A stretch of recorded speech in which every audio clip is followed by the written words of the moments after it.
Page 34, our church has a steeple tall.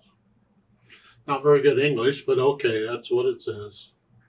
On page 33, they're introducing you to some more ledger line notes above the treble clef.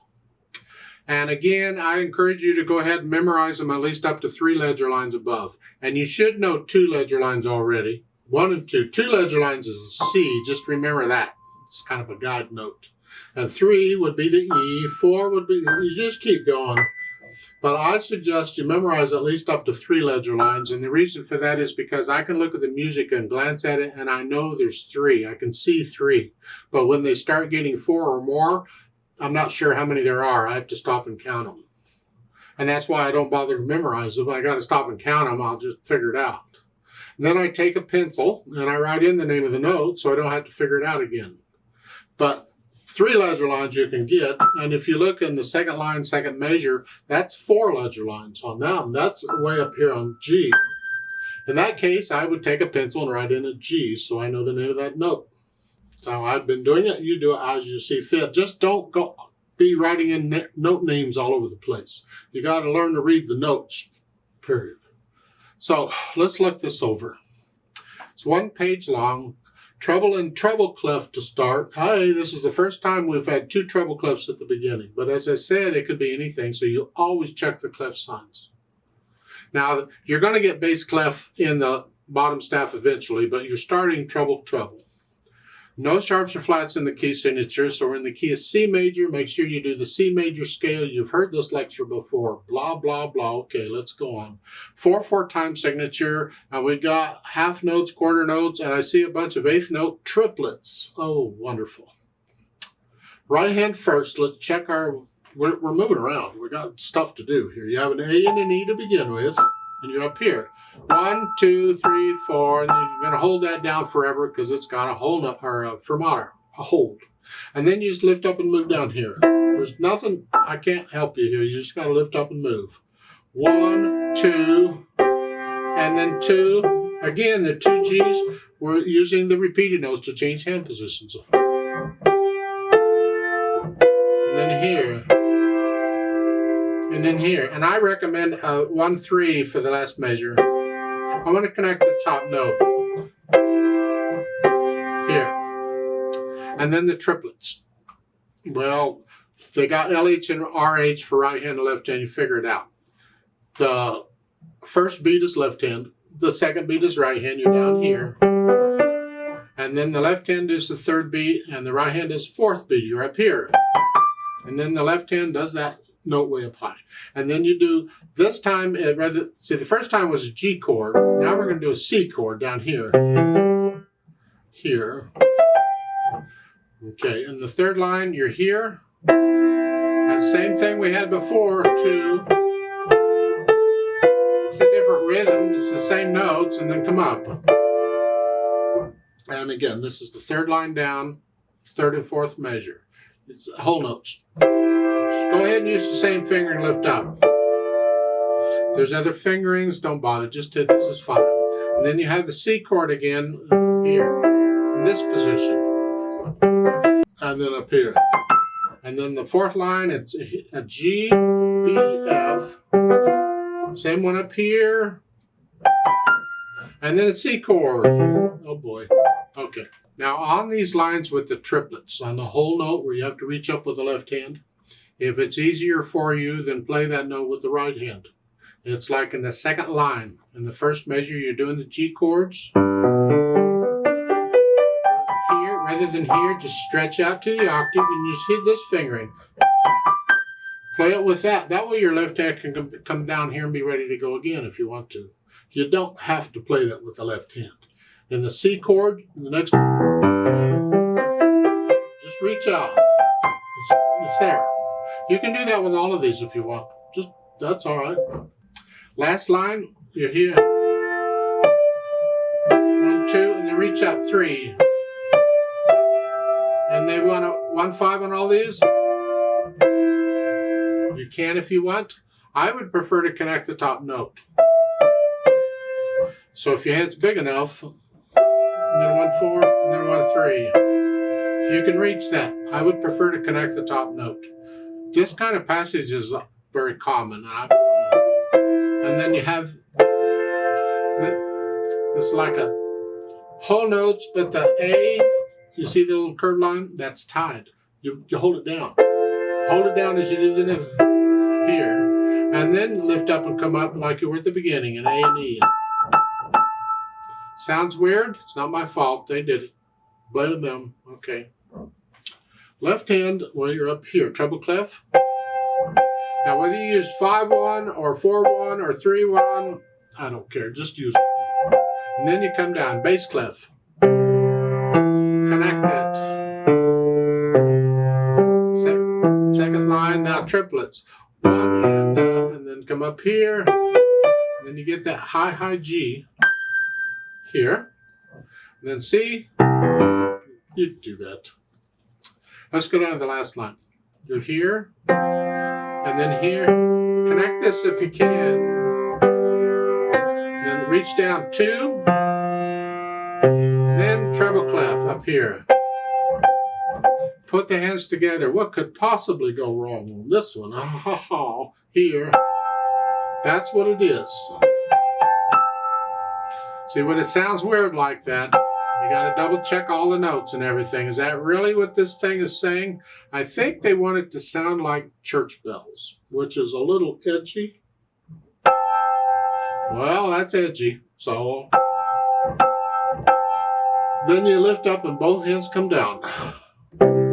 Have a lot of help for you there. I'll talk about it more when we get to the pedal. You just got to lift up and come down, both hands and together. You see? Second line with the triplets, 1 enda, 2 enda, 1 enda. And the triplets are all done that way. Let's go down to the last line. You're here.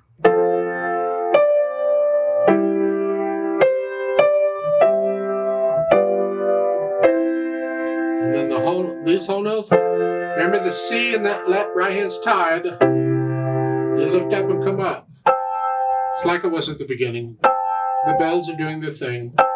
Aren't you happy now? Sounds wonderful, don't it? So you work out the notes and the rhythms and all. And then we think about the articulation, which they really don't give you much. Play it as connected as you can. If you want to feel the phrasing, that's fine. But otherwise, play it as connected. They do give you slurs over the triplet, which means connect them, because if they didn't give you a slur, you could play them disconnected if you wanted to. But with the slur there, you don't have a choice. So overall, it's connected. The phrasing, if you lift up and do the slurring they've got in the third line here.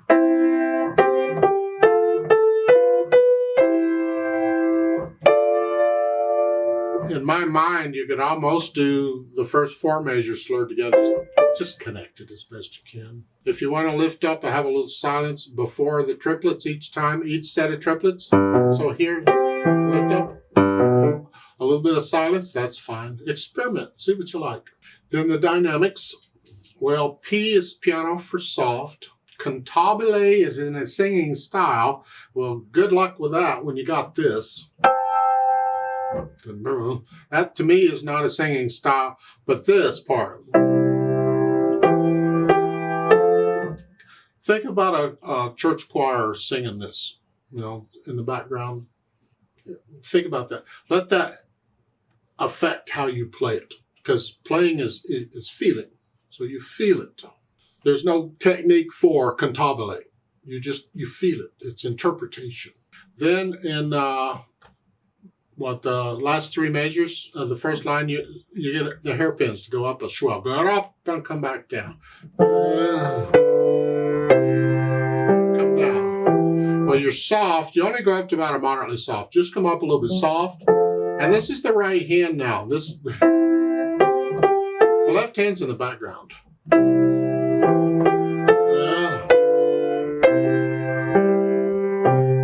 So really, it's the right hand's got the melody, except with the triplets, it's both hands. Soft. You have the hairpin to go up to about a moderately soft or so, and then come back down to soft for the next one.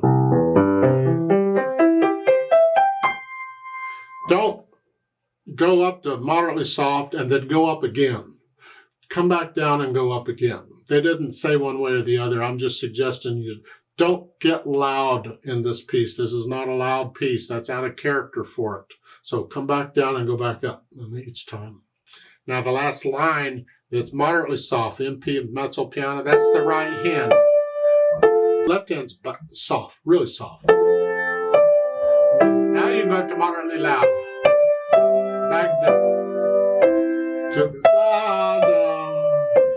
And now you're soft. Both hands here. The last, what, 5 measures, 4 measures? This is like a coda. And well, this is an amen. And then this is the coda. It's like the introduction at the beginning was that. Well, this is the coda. That doesn't mean the coda and the introduction have to be the same. It just happens to be worked out that way here. So you have the amen at the bottom, the whole soft, both hands, and then very soft.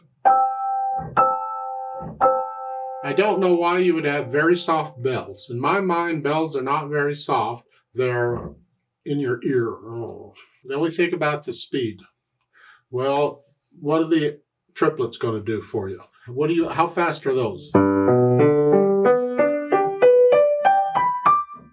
On the other hand, you got a bunch of half notes.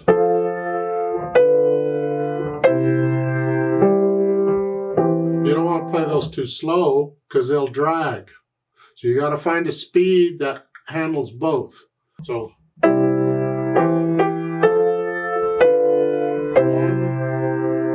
1, 2, 3, 4. Well, if I do the triplets like that, 1, 2.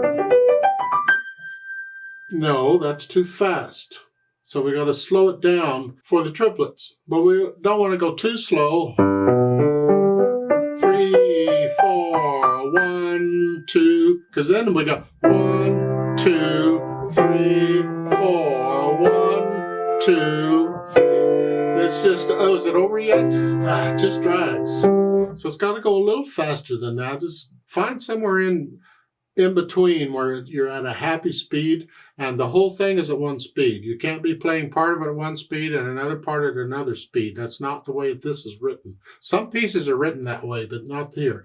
The whole thing is at one speed. So find a speed that works for the triplets and for the half notes, both. Then, of course, the pedal. Well, that makes sense. They're bells, and we want lots of overtones, and we need help connecting these chords. So we're going to use pedal to help us do that. Now, for the first 2 measures, we just let it ring out, because bells just ring out. I'm going to push the notes down first and then the pedal. And when I do change pedal, it's after I play the notes. So the pedal overlaps the notes just a little bit. It's also called overlapping pedal or legato pedal. There's actually another technique called legato pedal, but let's go with overlapping pedal. So at the beginning, it's notes first and then the pedal. And just hold them down. Lift the pedal in the hands at the same time so there's a little bit of silence before we go on. And this is where we can use the pedal to help us. We're up here and we got to go down here. So we'll lift the hands up and leave the pedal down for a little bit until you're down here and then lift the pedal up. So we'll let the pedal help us connect these a little bit better, but we still want silence. So it's here at the beginning. And then go ahead and get down here and get rid, and then lift the pedal up. And change pedal, change pedal.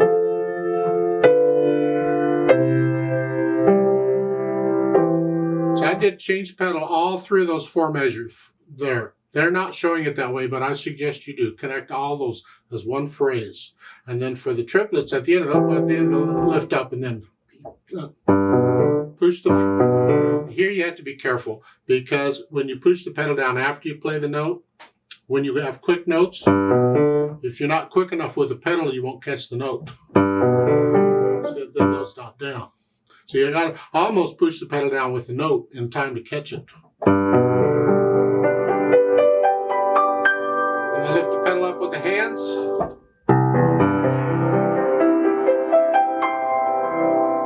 Lift the pedal up. And we do that again. Change pedal, 3rd line. Change pedal all the way through.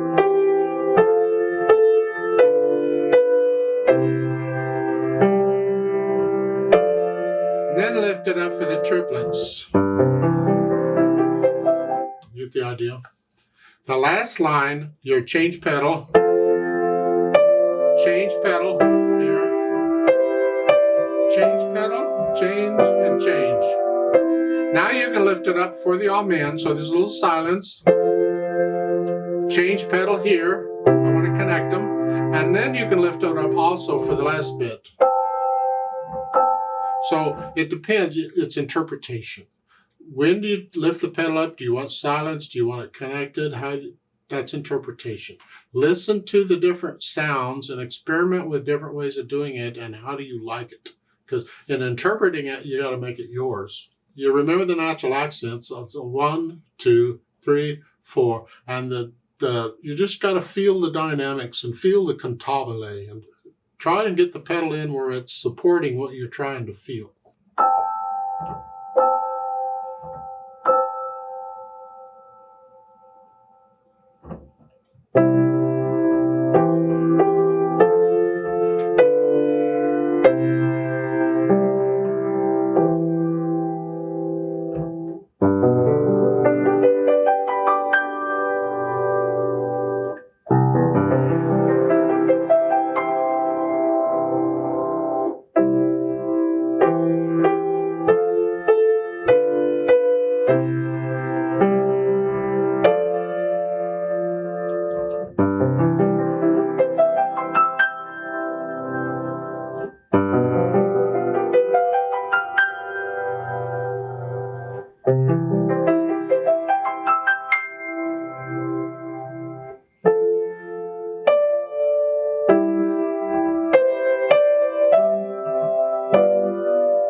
I'd like to play this with you very slowly to check the notes and the rhythms. I'm not going to do any dynamics, so I'm going to play everything about the same. We're not performing it, we're just checking notes and rhythms. The fermata notes, I'm going to hold them 8 counts instead of 4 for the fermata, for the hold. I'm going to pedal it like I suggested, so I'll give us 4 counts very slowly. 1, 2, ready, go.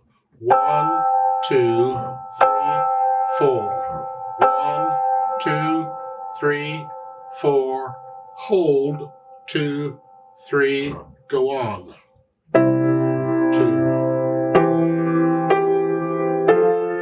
2, 2, 2, 3, 2, 3, 4.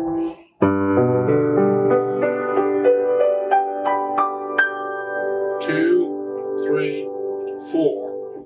2, 3, 4.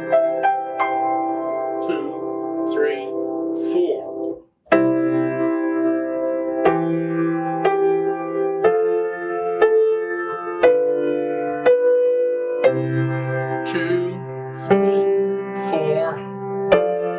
2, 3, 4.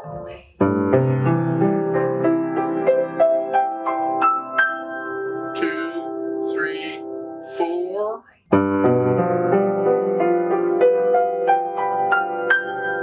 2, 3, 4.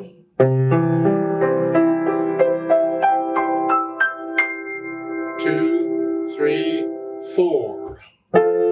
2, 4. 2, 2, 2, 3, 4. 2, 3, 4. 2, 3, 4. 2, 3, 4. 1, 2, 3, 4. Hold. 2, 3, 4. Off.